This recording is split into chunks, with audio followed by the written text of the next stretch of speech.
감사합니다. 성도 여러분 안녕하십니까? 오늘도 이렇게 수요 제자 훈련반을 통해서 말씀을 나눌 수 있게 하신 우리 하나님께 감사드립니다. 우리가 남은 자손과 선악의 대쟁투라는 주제로 함께 연구를 해왔고 벌써 이 마지막 장인 6장까지 오게 되었습니다. 우리 지난주에도 조사심판에 대한 이야기들이 아마 또 충분히 이렇게 논의되지 못했던 부분도 있는 것 같은데 또 부족한 부분들을 또 교재를 보시면서 물어보시거나 또 알려주시면은 더 아마 다룰 수 있을 것 같습니다. 오늘은 6장 남은 자손과 성화의 경험이라는 주제로 말씀을 나누겠습니다. 이번 기회를 통해서 우리가 재림교회 재림성도로서 또 남은 자손으로서 정체성을 다시 한번 새기고 이 성경 전체를 꿰뚫는 대쟁투 사관에 대해서 다루는 중요한 시간이었다고 생각합니다. 이 대쟁투 사관이라고 하는 것은 우리 재림교회가 독특하게 가지고 있는 성경을 바라보는 이 역사를 바라보는 관점이라고 말씀드렸습니다. 창세기, 즉 이 역사를 인류의 첫 역사가 시작될 때부터 요한계시록 종말에 이르기까지 이 역사를 성경의 역사를 하나로 꿰어줄 수 있는 실이 바로 이 대쟁투 사관이라고 말씀드렸습니다. 이 대쟁투 사관은 역사를 바라보는 관점이라고 할 수 있는데요. 사실 역사를 바라보는 관점은 다 다를 것입니다. 만약에 역사학자들이 여럿 있다면 그 숫자만큼 역사를 바라보는 관점은 다양할 것이에요. 예를 들어서 한 역사가는 이렇게 말했다고 합니다. 인류의 역사는 전쟁의 역사이다. 말이 되나요? 인류가 역사의 어떤 패권을 장악하기 위해서 끊임없이 전쟁의 연속, 지금도 전쟁을 하고 있죠. 그래서 이 전쟁사를 살펴보면 인류가 어떤 것을 중요하게 여기고 다투면서 살았는지 그 역사를 전쟁의 관점으로 볼 수 있다라고 할 수 있는 것이죠. 또 예를 들어 경제 발전을 중점적으로 역사를 바라볼 수도 있겠죠. 흔히 농번기, 상업기, 18세기부터는 제1차 산업혁명 이렇게 해서 현재는 이제 4차 산업혁명 시대를 살고 있다. 그래서 경제 발달 단계에 따라서 역사를 또 구분할 수 있는 것이죠. 그런 것처럼 이 대쟁투 사관이라고 하는 것은 성경 말씀에 기초하여서 우리 인류가 살아가는 이 세상의 역사를 선과 악의 대쟁투의 역사다라는 관점으로 바라보는 것입니다. 죄가 어떻게 생겨나게 되었고 어떻게 이 죄의 문제를 해결하고 인류를 다시 구원하실 것인가, 그것이 우리 역사 속에서 어떻게 진행되고 있는가를 보는 것이 대쟁투 관점입니다. 이것이 중요한 것은 우리가 성경을 볼 때 이 대쟁투 관점이 없이 보면 그저 먼 옛날 얘기, 다른 나라 얘기, 먼 옛날에 끝난 얘기로 느낄 수도 있습니다. 혹은 저 먼 미래에 일어날 그런 먼 미래에 예언된 얘기라고 생각할 수 있는데, 이 대쟁투 관점은 과거부터 종말까지 그 사이엔 누구도 속해 있을까요? 우리들의 인생도 속해 있는 거예요. 그래서 이 성경의 시간표 속에서 구속의 역사, 대쟁투의 역사 속에서 내가 어디에 있는지 바라볼 수 있고, 이 성경의 말씀이 지금 나와 연관되어 있는 말씀으로 인식될 수 있는 아주 중요한 관점이라고 생각합니다. 우리가 이렇게 총 6장을 배웠는데요. 우리 많은 주제들을 다뤘습니다. 우리 1장을 통해서는 이 대쟁투 관점이 어떤 것인지 죄의 발생을 배우게 되었고, 2장에서는 십자가에 대해서 다루면서 성과 악의 대쟁투 속에서 가장 중요한 십자가 사건이라고 할 수 있죠. 그 십자가가 왜 십자가여야만 했는지, 그 십자가가 왜 또 그 시기에 있어야 했는지 것들을 배웠고, 이제 지금 이제 3, 4, 5장은 현재 우리가 이 대쟁투의 역사 속에서 현재 우리가 남은 자손으로서 살아가고 있는 특성과 사명, 그리고 조사심판의 시기를 또 지내고 있는 우리들의 상황을 살펴보았습니다. 우리가 이런 정체성을 다루면서 사실 마지막 이 거창한 이런 사명들을 다루었지만 6장에 와서는 어떻게 생각하면 기독교 신앙, 복음의 가장 기초라고 할 수 있는 칭의와 성화에 대해서 6장에서 다루고 있어요. 저는 이 부분이 참 좋다고 생각했습니다. 왜냐하면 일반적인 기독교인들, 기독교에서는 이런 대쟁투 사관이나 어떤 우리가 성도로서의 어떤 사명을 다루지 않고 그냥 십자가만 달랑 있습니다. 십자가가 달랑 있고 십자가로 주어진 칭의만 있습니다. 그래서 어떤 역사와 목적을 가지고 예수님의 십자가가 그 역사 속에 존재하게 됐는지 그런 것들을 모른 채 그저 무슨 어떤 부적처럼 예수님의 십자가만 믿으면 돼. 오직 십자가. 십자가를 엄청 높이는 것 같지만 사실 그 의미가 너무나도 퇴색되어 있는 것이죠. 십자가만 믿고 부활만 믿으면 돼. 그러면 우리는 다 용서받고 다 구원받을 거야. 다른 건 아무것도 몰라도 돼. 이런 식으로 너무 단순화해서 이것들을 바라보게 되는데 우리가 이 대쟁투 사관 속에서 칭의와 성화를 배우고 우리 마음속에 새길 때에 그 칭의와 성화 속에 담긴 의미가 더욱더 깊이 내 마음속에 자리 잡을 수 있는 것을 보게 되는 것입니다. 우리가 남은 자손으로서 또 그리스도인으로서 온전한 칭의의 은혜를 누리고 또 칭의 받은 성도로서 거룩한 성화의 삶을 살아갈 수 있는 결심을 하는 귀한 시간 되셨으면 좋겠습니다. 여러분 질문을 하나 던지겠습니다. 칭의가 중요합니까? 성화가 중요합니까? 네, 사실 이 질문은 굉장히 간단한 질문 같지만 이 기독교 역사를 통틀어서 가장 뜨거운 감자였던 질문입니다. 이 교리 논쟁, 성경 말씀을 연구하는 학자들과 신학자들이 교리를 만들어가는 과정에 있어서 칭의가 중요하냐 성화가 중요하냐 어떤 것이 먼저냐 이런 것들이 너무나도 뜨거운 감자처럼 화두가 되는 질문이었어요. 자, 칭의, 즉 하나님께서 이미 승리하신 결과, 이거는 법적 용어거든요. 우리가 법정에서 막 죄를 짓고 죄인이 이제 법정에 섰는데 다 조사를 해보고 다 재판을 해보니까 혐의가 없다. 억울한 누명을 벗고 땅땅땅 당신은 혐의가 없습니다 하고 선고하는 것이 바로 이 칭의라는 단어입니다. 즉 하나님께서 십자가에 달려 돌아가심으로 이미 이 죄의 결과를 승리하셨고 그 승리를 우리에게 입혀주시는 의를 통해서 너희들은 의롭다라고 선언해 주시는 것입니다. 우리가 그것을 믿음으로 천국에 갔고 구원을 받는다라고 믿는 것입니다. 이것이 정말 맞는 말이죠. 맞는 말이고 우리가 아멘할 수 있는 진리입니다. 그런데 이렇게 칭의만 강조하다 보면 우리 마음속에 의심이 생겨날 수밖에 없어요. 칭의를 분명히 받았고 하나님을 믿는다고 하면서 평생을 살아가는데 또 새로 태어나고 거듭나기 위해서 침례까지 받았는데 정작 우리의 삶이 변합니까? 안 변합니까? 변하지 않는 거예요. 내가 과연 하나님을 믿는 사람이 맞는가? 내 죄된 모습을 변화하고 싶어서 결심하고 또 결심해도 어김없이 우리의 본성은 또 실패할 수밖에 없습니다. 그러다 보면 어떻게 돼요? 내가 진짜 천국에 갈 수 있을까? 하고 의심이 드는 것입니다. 또 그렇다고 해서 우리가 구원을 받을 사람으로서 그래 열심히 살아보자, 한번 성화된 삶을 살아보자 하면서 내 스스로 변화의 노력을 막 열심히 하다 보면 어떻게 해요? 칭의의 은혜가 온데간데 없어집니다. 은혜가 사라지고 마치 이 율법과 계명을 지켜서 구원을 받는 것처럼 신앙을 하면 할수록 자유롭고 이 경계가 허물어지는 것이 아니라 딱딱하고 완고해지고 형식적인 신앙을 하게 되는 율법주의에 빠지게 됩니다. 우리가 이 칭의와 성화를 균형지게 잘 이해하는 것이 너무나도 중요합니다.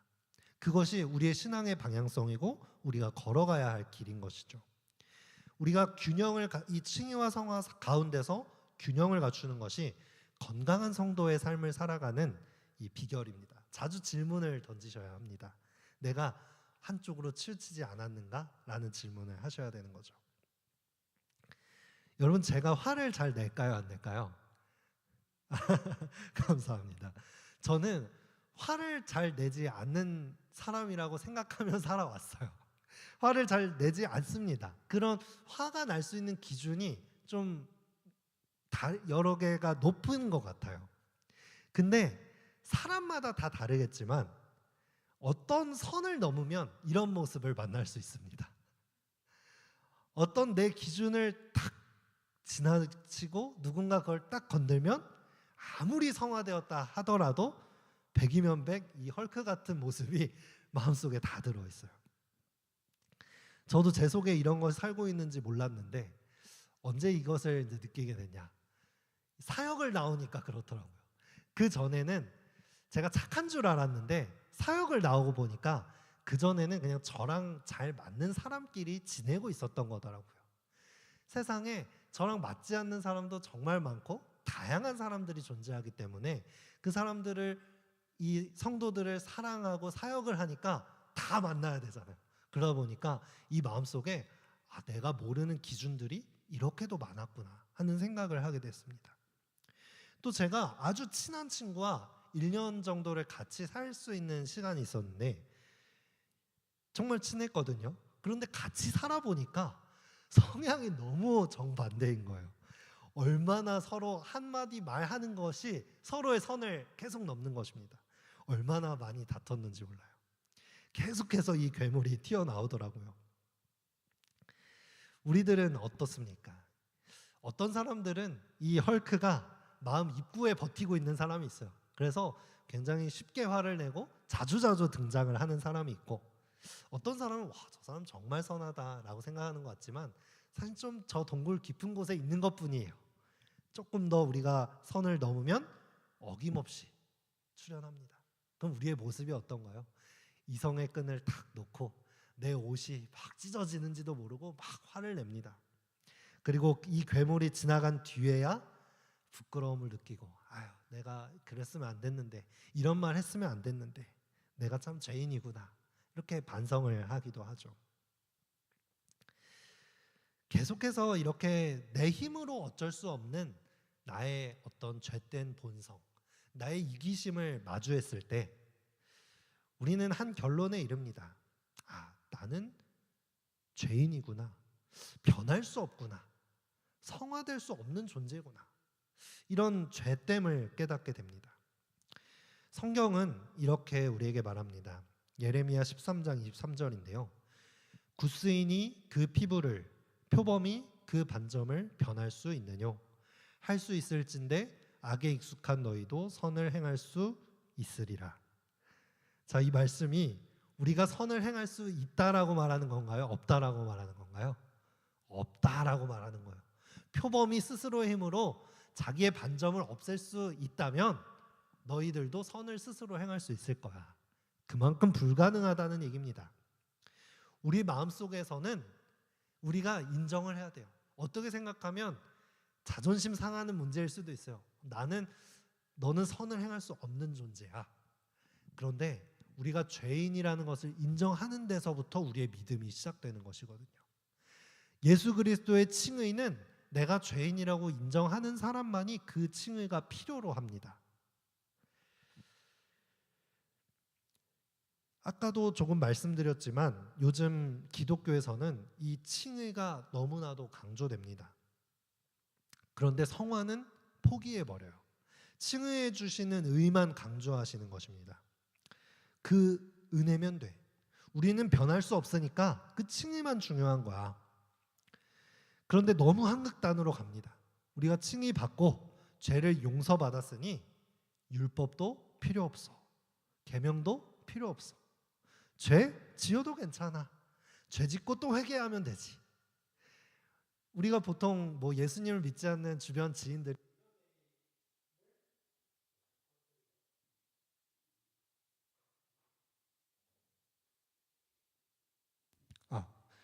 이런 질문들을 할 수 있습니다. 하나님이 다 용서해 주셨다는데 그럼 죄 짓고 또 회개하면 되겠네. 그냥 한번 같이 하자. 이런 식으로 이야기를 하는 것이죠. 근데 우리가 올바른 균형을 잡지 않고 있으면 그 말에 어떻게 되는 거예요? 흔들리죠. 그렇네. 하나님 용서해 주셨으니까 또 회개하면 되겠네. 라고 생각을 할 수 있죠. 그런데 여러분, 무엇이 잘못됐습니까? 칭의를 핑계 삼아서 죄를 아무것도 아닌 것처럼 생각하는 마음이 든다면 그것은 이 사단의 유혹에 아주 잘 넘어간 것입니다. 칭의를 받음으로써 구원을 받은 것은 확실하고 우리의 어떤 죄도 용서받을 수 있는 것이 확실합니다. 하지만 그것 때문에 이 죄를 아무것도 아닌 것처럼 여기는 것은 이 칭의를 주기 위해서 어떤 값이 치러졌나요? 예수님의 피값이 치러진 거예요. 그 예수님의 피값을 아무것도 아닌 것처럼 생각하게 되는 것입니다. 예수님께서는 우리에게 이 죄의 영향력을 조금이라도 주기가 싫어서 이 죄의 결과가 너무나도 밉기 때문에 목숨을 바쳐서까지도 그것을 해결하려고 하셨는데 우리는 용서해 주셨기 때문에 죄를 아무렇지 않게 생각한다? 너무나도 값싼 은혜를 만들어버리는 것이죠. 예수 그리스도의 피를 너무나도 값싸게 만드는 것입니다. 우리가 학창시절에 뭐 이런저런 말썽을 다 부리잖아요. 혼인하고 벌을 받으면서 선생님이 계속해서 훈육을 합니다. 그런데도 끝까지 말을 안 들으면 선생님께서 최후로 쓰시는 방법이 뭔가요? 자, 부모님 모셔와 이렇게 합니다. 왜 부모님 모셔오라고 하죠? 내 잘못 때문에 누가 대신 부모님이 오셔서 머리를 숙이고 죄송하다고 하고 하는 모습을 보면서 내 잘못을 깨닫기를 바라는 거예요.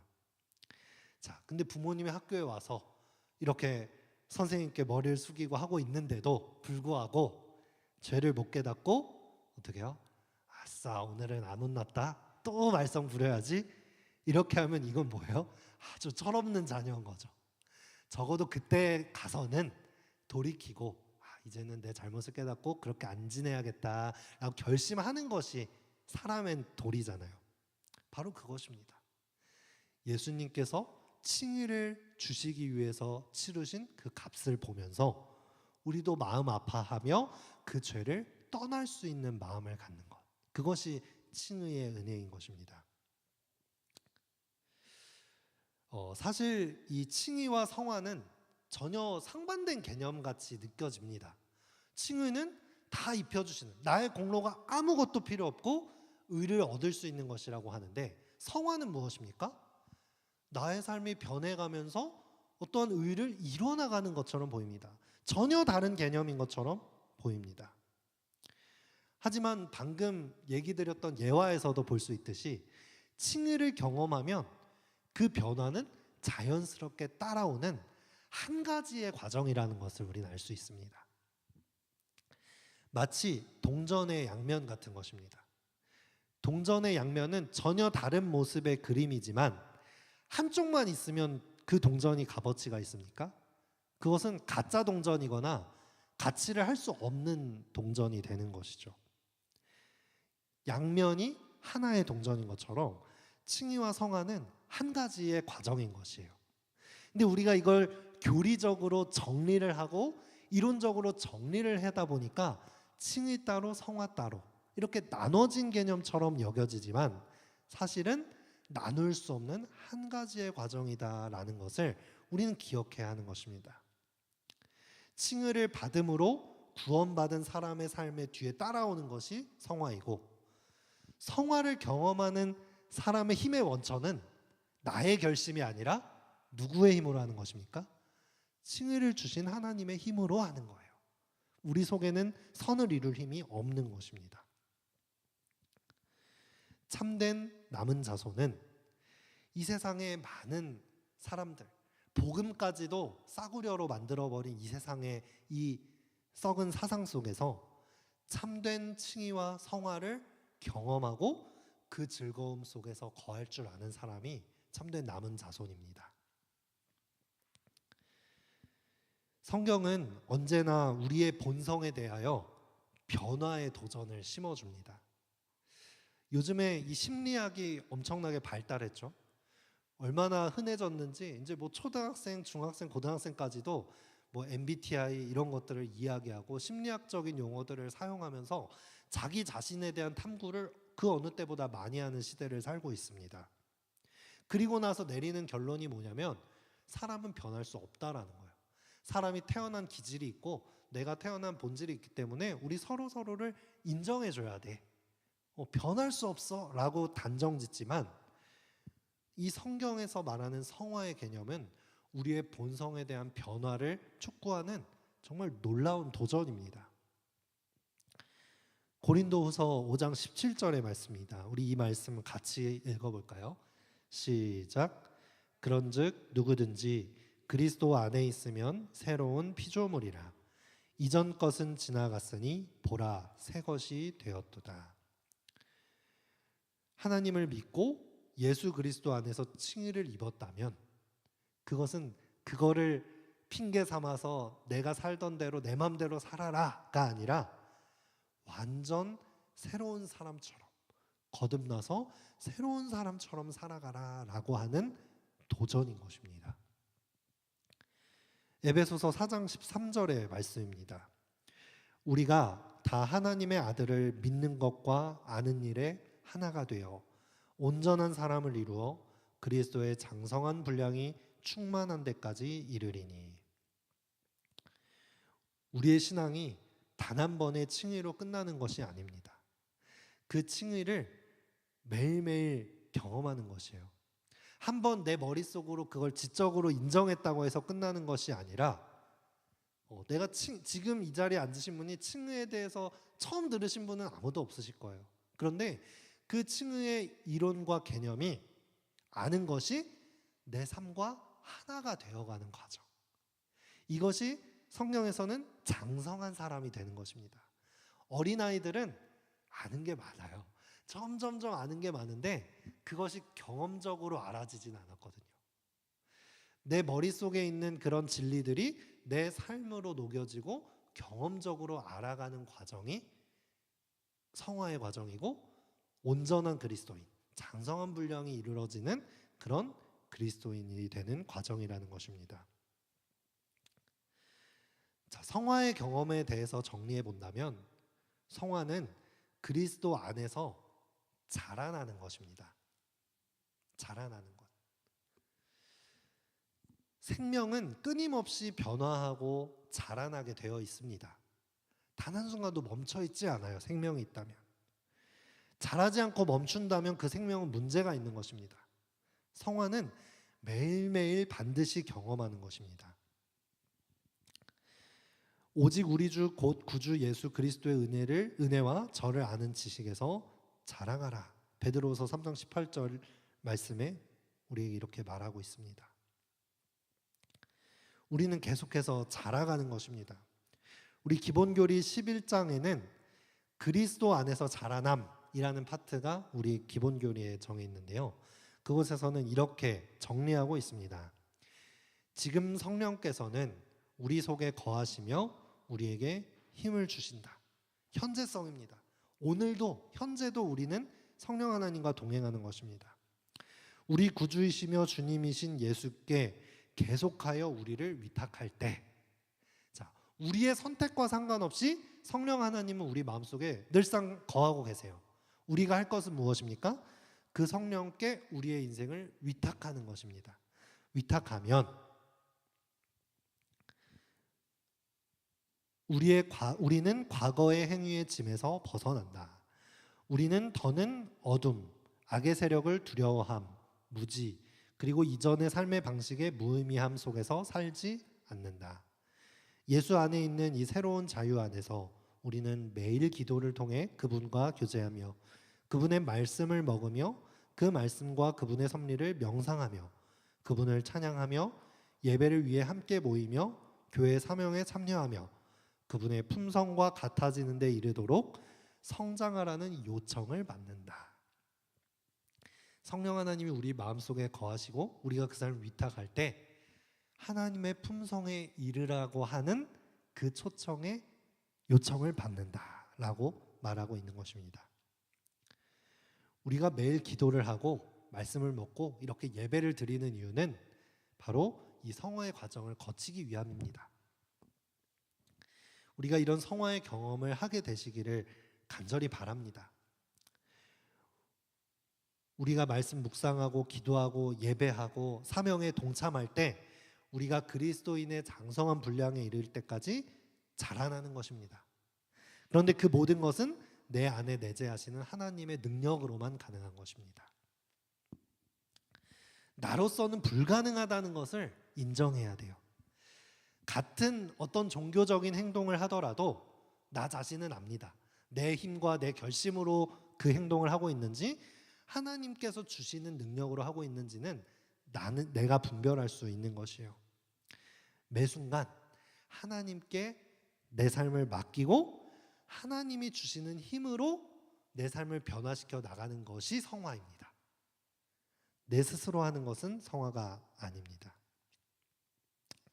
이 칭의와 성화는 완전히 하나의 과정이라는 것을 잊지 마시기 바랍니다.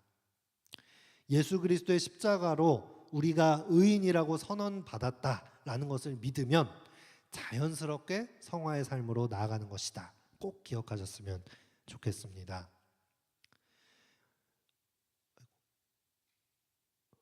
우리 재림교회 백과사전에서는 믿음으로 말미암는 의에 대해서 이렇게 정의합니다.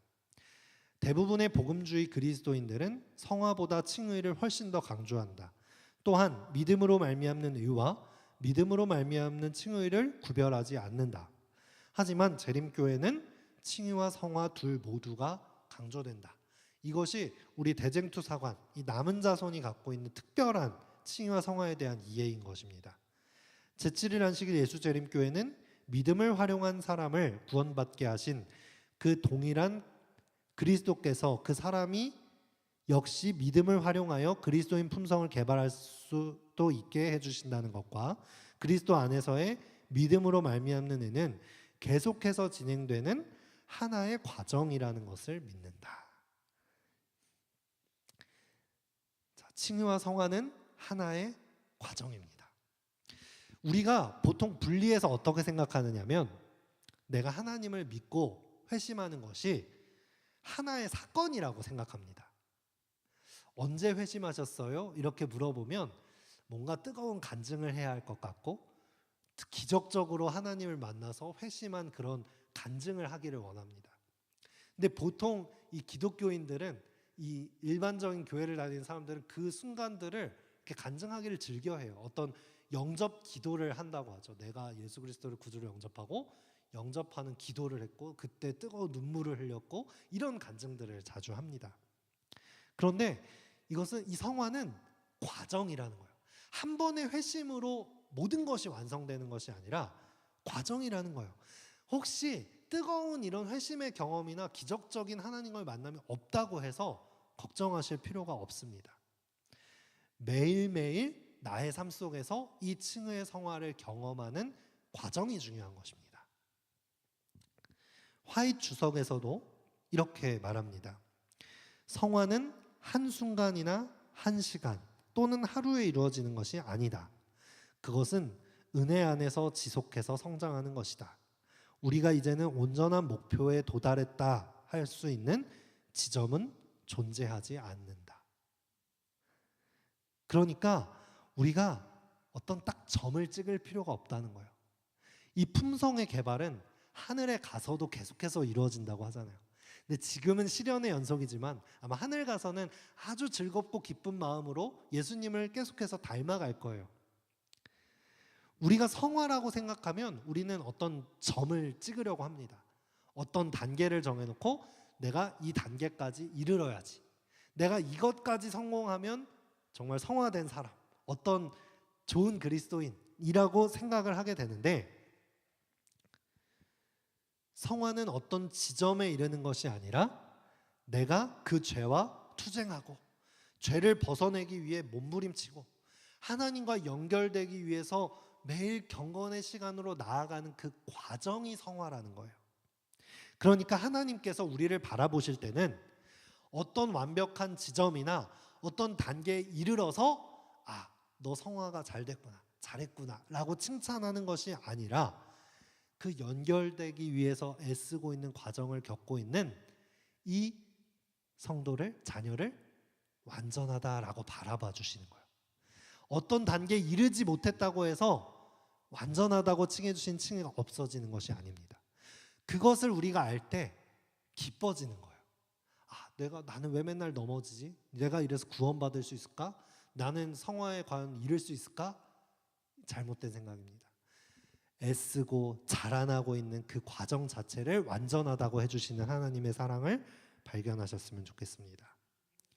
실물교훈에서는 이 성화의 장면을 이렇게 아름다운 비유로 우리에게 보여줍니다.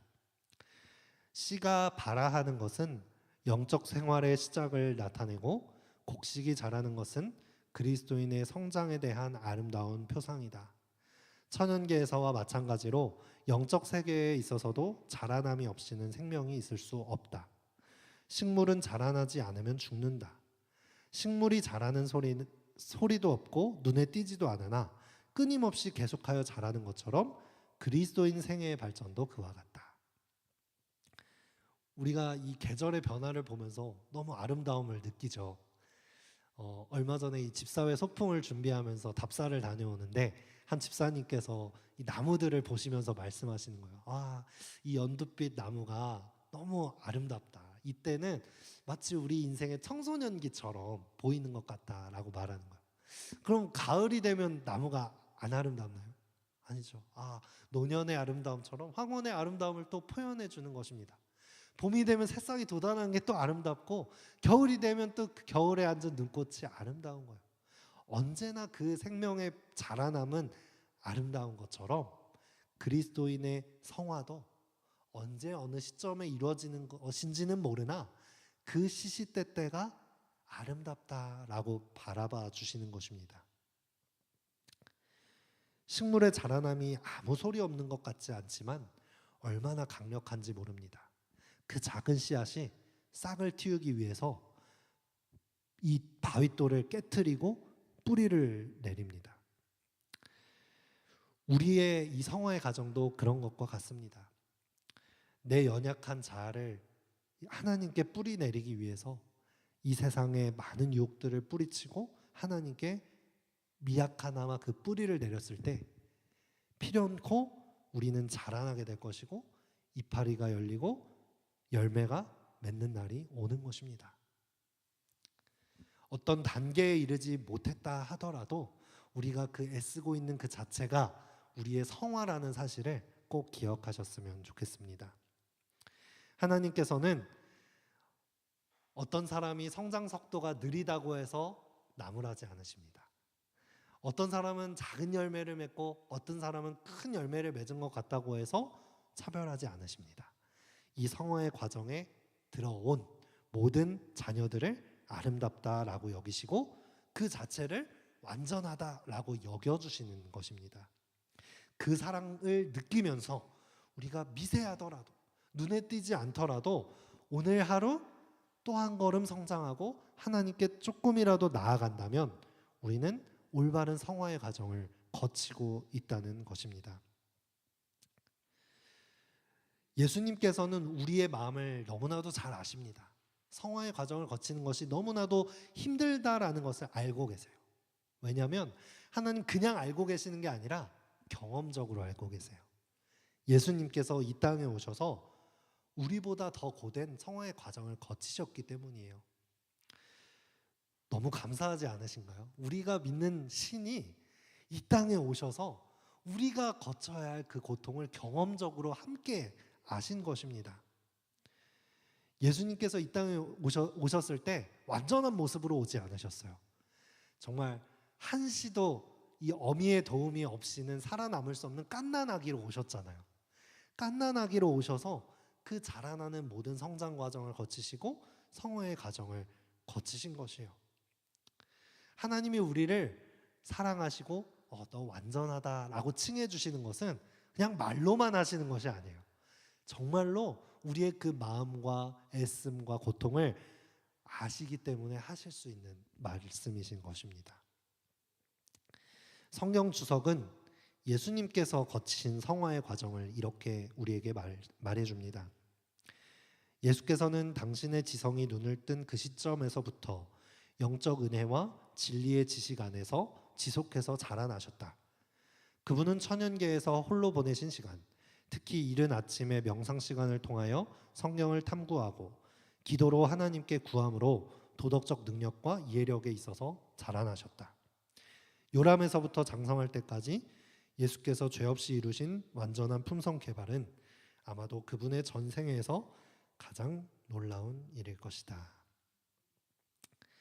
예수님께서 요람에서부터 장성할 때까지 끊임없이 품성을 개발하시는 시간을 가지셨던 것처럼 그것은 그분이 부족해서 그런 시간을 거치신 것이 아닙니다. 우리를 위해서, 우리도 그 성장의 시간을 거쳐 나가라고, 그 기쁨을 경험하라고 하신 것입니다. 그리고 더 놀라운 말씀은 그리스도께서는 이 땅에서 의로운 품성을 완성하셨는데 이는 이미 순전하고 흠없는 품성을 지닌 자기 자신을 위한 것이 아닌 타락한 인간을 위한 것이었다. 그분은 그것을 받고자 하는 사람에게 자신의 품성을 제공하신다. 아멘이죠. 사랑하는 성도 여러분, 우리가 이 남은 자손과 선악의 대쟁투의 모든 스토리를 마치면서 마지막으로는 우리 개개인의 성도의 삶의 성화에 대해서 살펴보았습니다. 우리로서는 사실 남은 자손의 사명을 감당할 수 있을 만한 충분한 성숙함을 가지고 있지 않아요.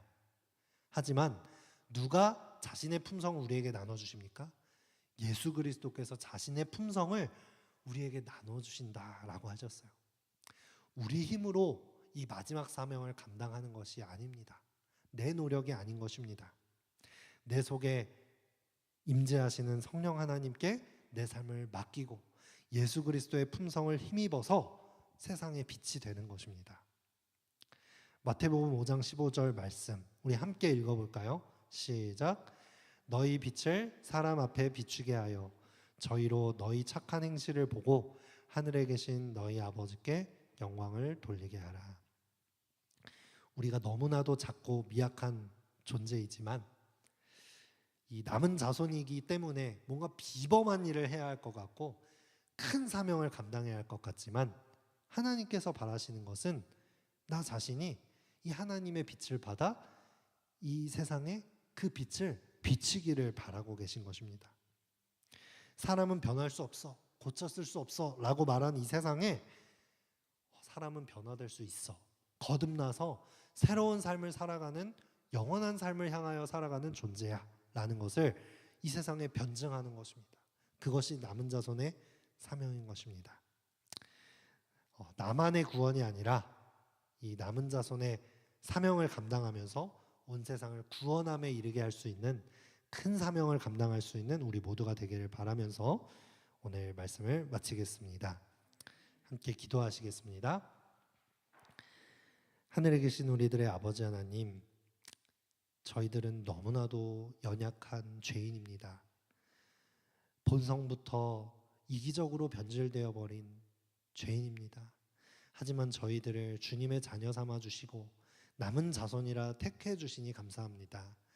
그 사랑을 힘입어 저희 변화되기를 원합니다. 변화할 수 있는 힘을 허락하시고 주님의 품성을 저희에게 허락하여 주시옵소서. 저희 결심하고 또 결심하지만 또 넘어질 수밖에 없습니다. 하지만 매일매일 주님께 기도하고 말씀으로 나아감으로 하나님의 품성을 나눠받을 수 있도록 하시고 주님께 받은 빛을 이 세상에 비칠 수 있는 남은 자손이 될 수 있도록 인도하여 주시옵소서.